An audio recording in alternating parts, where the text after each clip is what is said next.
Baik, Pak. Yang pertama, perbuatan Allah itu tidak terkungkung oleh dimensi waktu. Kita memang agak susah bayanginnya ya, karena kita hidup di dalam dimensi waktu, maka kita kesulitan membayangkan hal yang azali. Kata azali artinya di luar waktu. Jadi Allah tidak berhajat kepada waktu sebagaimana Allah tidak berhajat kepada tempat. Ya, Allah itu tidak menghajatkan waktu, tidak menghajatkan tempat. Jadi misalnya kalau kita semua mengukur dengan dimensi waktu, bisa berbahaya memahami berbagai hadis. Contoh, di setiap sepertiga malam terakhir Allah turun ke langit dunia, kemudian berfirman, manakah hambaku yang akan meminta ampun aku ampuni, manakah hambaku yang meminta rahmat aku rahmati, manakah hambaku yang meminta karunia akan aku beri. Sepertiga malam terakhir di Surabaya dengan di Aceh,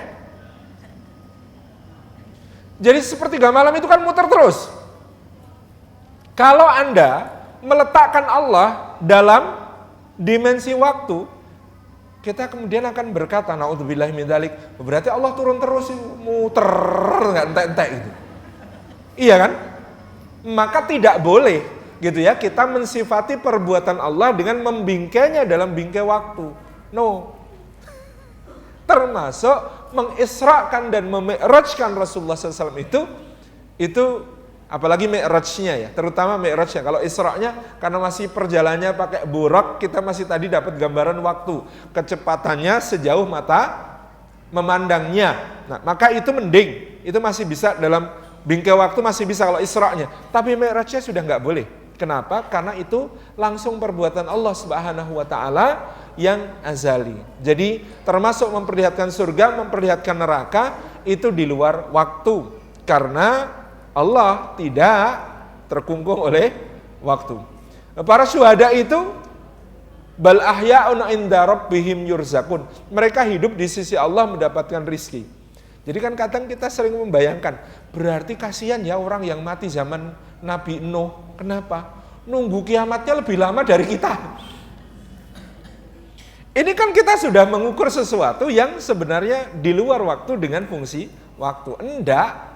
Yang namanya mati di zaman Nabi Nuh dengan mati di zaman kita sudah keluar dimensi waktu ketika kemudian memasuki alam yang baru yang disebut sebagai alam barzah. Apalagi kemudian nanti yaumul ba'ats, ke yaumul mahsyar, ke yaumul hisab, ke yaumul mizan, ke penghakiman untuk menuju ke neraka ataupun ke surga. Itu semuanya sekali lagi agak rumit dibicarakan dalam bingkai waktu. Karena tadi azali Allah Subhanahu wa taala itu tidak menghajatkan waktu, tidak menghajatkan tempat. Gitu aja, Pak. Saya kira jawabnya agak berkelitnya ke situ kan.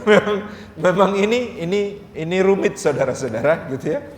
Sama dengan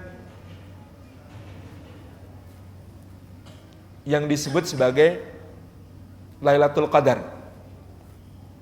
Lailatul Qadar itu kan turunnya Al-Quran dari sisi Allah ke langit dunia.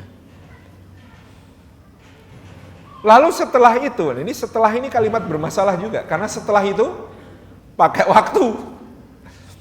Baru kemudian Jibril membawanya dari langit dunia diturunkan kepada Muhammad SAW secara berangsur-angsur, dimulainya di malam yang disebut sebagai Nuzulul Quran. Ada Lailatul Qadar, ada Nuzulul Quran.